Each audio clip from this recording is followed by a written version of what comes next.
Bismillahirrahmanirrahim. Assalamu alaikum wa rahmatullahi wa barakatuh.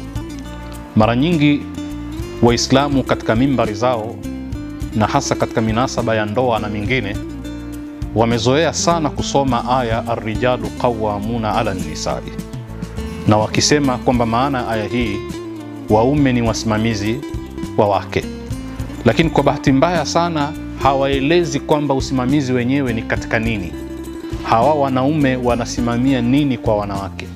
Tunafahamu kwamba mume ni wajibu wake kutoa matumizi kwa mkewe, na matumizi yenyewe ni zile haja za msingi za mwanadamu: kutoa gharama ya chakula, ya malazi kwa maana ya makazi, lakini vile vile matibabu, mavazi na vingine vyote ambavyo anavihitajia mke. Lakini kwa bahati mbaya zaidi ni kwamba waume wengi wa Kiislamu wanaelewa kwamba maana aya hii ni mtu kuwa na amri kwa mke ya kwamba toka usitoke, na kuwa yeye ndiye anaisikilizwa, maamuzi ni yake. Na wengine wamekwenda mbali kwamba hata chakula gani kipikwe nyumbani lazima yeye aseme kwanza.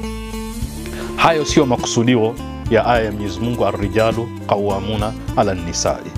Maana aya hii ni kwamba mwanaume ndio ana wajibu wa kwanza kusimamia maadili ya Mwenyezi Mungu ndani ya nyumba yake. Kwa hivyo ukigundua hilo utafahamu kwamba waume wengi hawasimamii nyumba zao inavyopaswa. Hawatoi matumizi, lakini yale maadili ya Mungu yanayotakiwa ndani ya nyumba kwamba yatawale katika nyumba ile hayafatwi, hayatekelezwi, na hauwezi kuyatekeleza kama dini yako pia huijui. Kwa hivyo wajibu wa kwanza ni waume waifahamu dini yao na wajue haki na wajibu wao.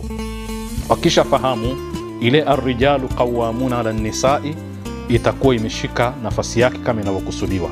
Unapokuwa ni msimamizi, ni kiongozi, lazima pawe na muongozo. Hauwezi kuwa kiongozi bila muongozo. Muongozo wenyewe ni yale mafunzo ya Qur'ani. Kwa hiyo mwanaume mume lazima ajue muongozo wa Mwenyezi Mungu ndani ya nyumba ni upi, ili awe kweli yeye ni katika hao qawwamuna 'ala an-nisa'i. La sivyo, mwanamke akiwa ndiye anayemsimamia mwanaume, basi itakuwa tumepindua aya za Mwenyezi Mungu. Itakuwa maana yake ni an-nisa'u qawwamat 'ala ar-rijali, na hayo ni kinyume na Mwenyezi Mungu Subhanahu wa Ta'ala. Sasa wewe mwanaume, chukua majukumu yako, kwa sababu thumma latus'alunna yawma idhin anin na'im. Hiyo neema ya mke na watoto na nyumba na ndoa ulioipata, utakuja kuulizwa namna gani ulitekeleza wajibu wako katika familia yako. Wassalamu alaikum wa rahmatullahi wa barakatuh.